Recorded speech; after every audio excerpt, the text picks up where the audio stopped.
Perkenalkan, nama saya Samsani dengan NIM D02180044. Di sini saya akan memaparkan tugas yang sudah diberikan kepada saya. Di sini saya akan minta maaf kepada Ibu Musyrifah selaku pengampu mata kuliah keamanan jaringan karena suara saya serak. Nah, pertanyaan pertama adalah jelaskan cara kerja aplikasi berbasis web dan serta mail server. Di sini cara kerja berbasis web. Yang pertama, mulai dari DNS server melalui ke reply domain address dan melalui ke internet dan melalui retrieve dokumen. Kemudian ke HTML, PHP, ASP, Java, Perl, dan lain-lain. Kemudian melalui web server ke send dokumen dan mulai ke reply browser client dan ke request dokumen dan melalui receive request domain. Selanjutnya cara kerja server mail dalam mengirim dan menerima pesan. Itu tahap pertama adalah mengirim pesan. Setelah membuat pesan dan mengklik tombol send, kemudian email penerima klien akan terkoneksi dengan server SMTP domain. Tahap kedua yaitu berkomunikasi dengan server SMTP. Email penerima atau klien berkomunikasi dengan MTA server yang menggunakan SMTP, kemudian memberikan alamat email kepada alamat email penerima dan isi pesan dan lampiran. Kemudian tahap ketiga, memproses alamat email penerima. Setelah berkomunikasi dengan email penerima, komponen MDA melalui SMTP akan memproses alamat email penerima, khususnya domain. Jika nama domain sama dengan pengirim pesan, maka pesan akan langsung dikirimkan ke server domain. Berikutnya tahap keempat, server SMTP pengirim berkomunikasi dengan DNS. Agar bisa menemukan server penerima, MTE melalui SMTP berkomunikasi dengan DNS atau server nama domain. Nanti DNS akan mengambil nama email domain penerima lalu menerjemahkannya menjadi sebuah IP address. Kemudian tahap kelima, email terkoneksi dengan server SMTP. Setelah server SMTP memiliki IP address, maka email yang diteruskan MDA atau MTA dapat terkoneksi dengan server SMTP. Terus tahap ke-6 yaitu server SMTP menerima memindai pesan masuk. Yaitu di tahap ini MUA memindai pesan masuk jika ia mengenali domain dan username akan diteruskan server POP3 atau IMAP domain. Dari sana pesan akan ditempatkan di antrian send email.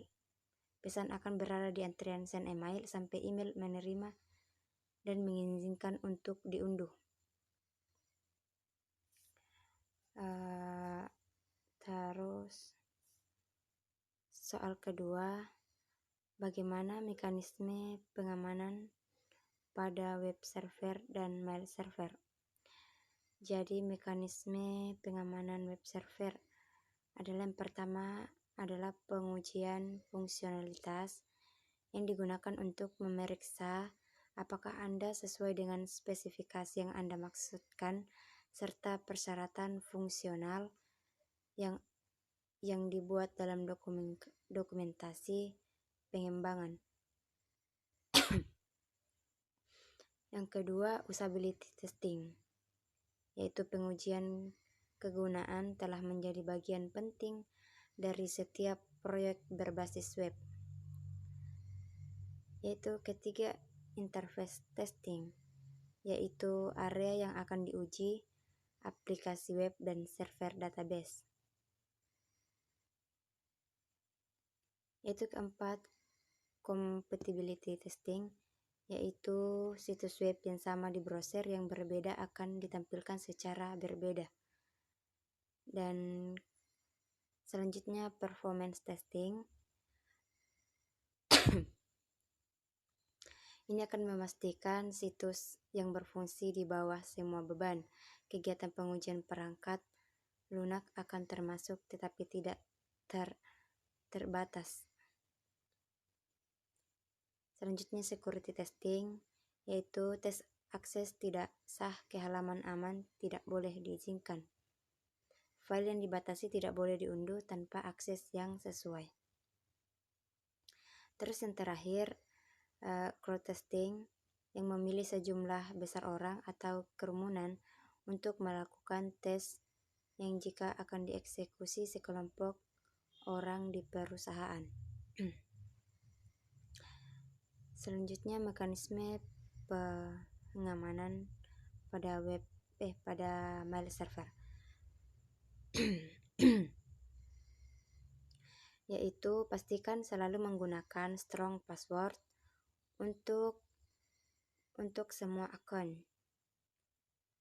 Selanjutnya aktifkan akses SSL untuk keamanan data dan jangan menggunakan protokol IMAP, POP3 dan SMTP standar. Selanjutnya aktifkan SMTP untuk pengiriman email set klien agar menggunakan autentikasi pada bagian setting SMTP sehingga user harus melakukan otorisasi sebelum melakukan pengiriman email. Selanjutnya batasi isian trusted network. Dan terakhir, aktifkan policy ID untuk membatasi jumlah maksimum pengirim atau penerima email dalam suatu interval waktu yang tertentu. Selanjutnya, soal ketiga, bagaimana cara menguji pengamanan web server dan mail server? Jadi cara menjaga keamanan server web yaitu dengan akses jarak jauh. Jika memungkinkan, administrator server harus masuk ke server web secara lokal. Jika akses jarak jauh diperlukan seseorang untuk memastikan sambungan jarak jauh diamankan dengan benar. Dan pisahkan antara pengembang, penguji, dan produksi saat melakukan pengamanan. Dan juga memiliki izin dan hak istimewa dan menginstal semua patch keamanan tepat waktu. Dan cara menjaga keamanan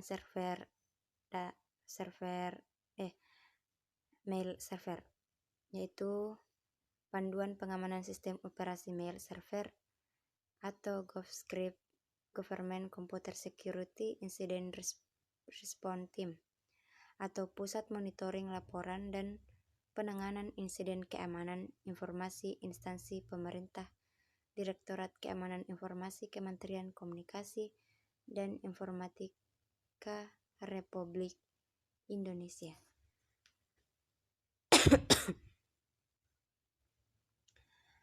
Terus soal selanjutnya adalah jelaskan manfaat penetration testing. Dalam implementasinya dapat berguna antara lain untuk menentukan seberapa baik sebuah sistem dapat menangani serangan dunia nyata. Selain itu dapat menentukan penanggulangan yang dapat mengurangi ancaman terhadap sistem dan untuk mengingatkan keamanan pada aplikasi sistem atau jaringan yang dimiliki.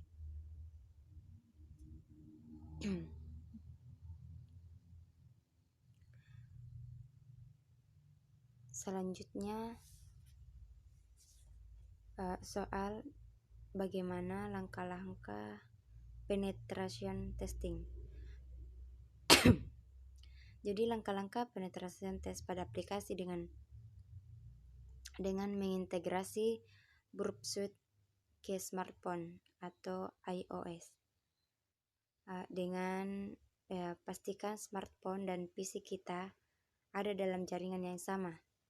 Pada kasus ini IP address pada PC saya adalah 10, 10, 11, dan 205.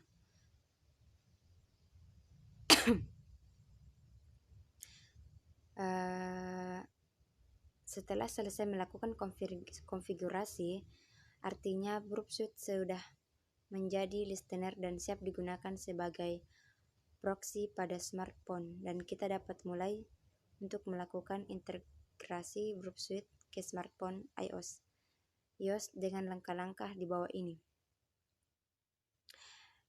Contohnya sebagai catatan pada artikel menggunakan iPhone 5S dan iOS versi 12.45 atau dengan melakukan konfigurasi proxy iOS ini yang terdapat menu HTTP proxy seperti dengan memilih manual lalu input nomor IP PC dan port Burp Suite pada kolom.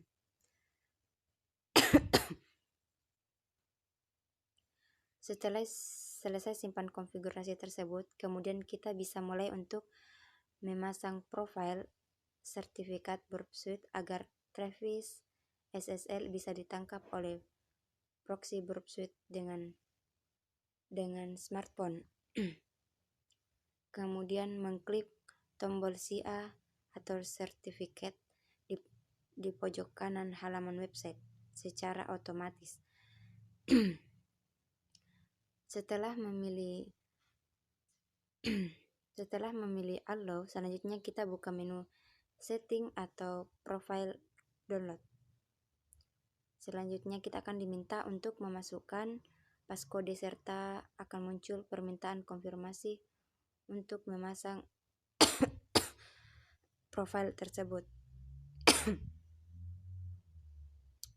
Setelah pemasangan profil dikonfirmasi, maka profil Burp Suite telah berhasil terpasang di smartphone. Selanjutnya, bagaimana cara kerja melakukan VPN dan Remote Secure Access.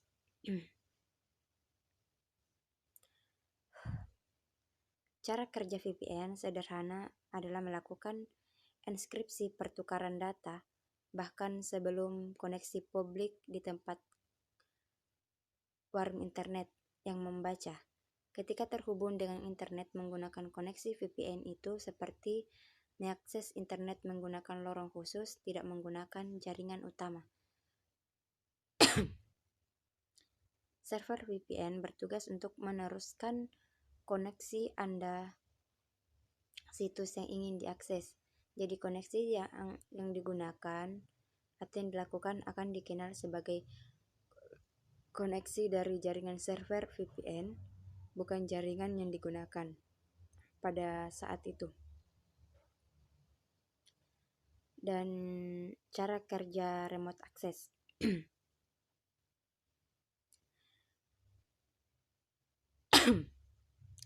Yaitu dengan pertama substansi telnet, kemudian remote execution command protocol,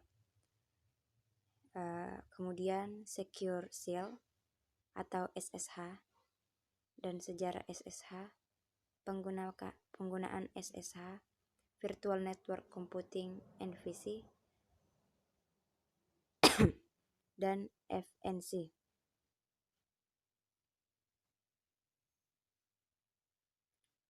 Kemudian terakhir jelaskan contoh implementasi penggunaan VPN dan remote secure access. Di sini implementasi penggunaan VPN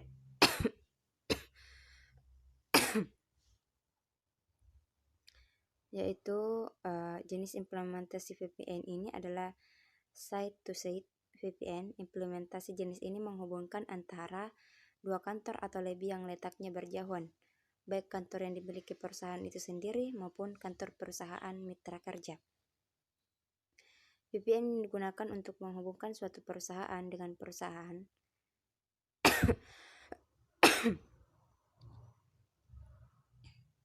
misalnya mitra kerja, supplier, atau pelanggan, yang disebut extranet.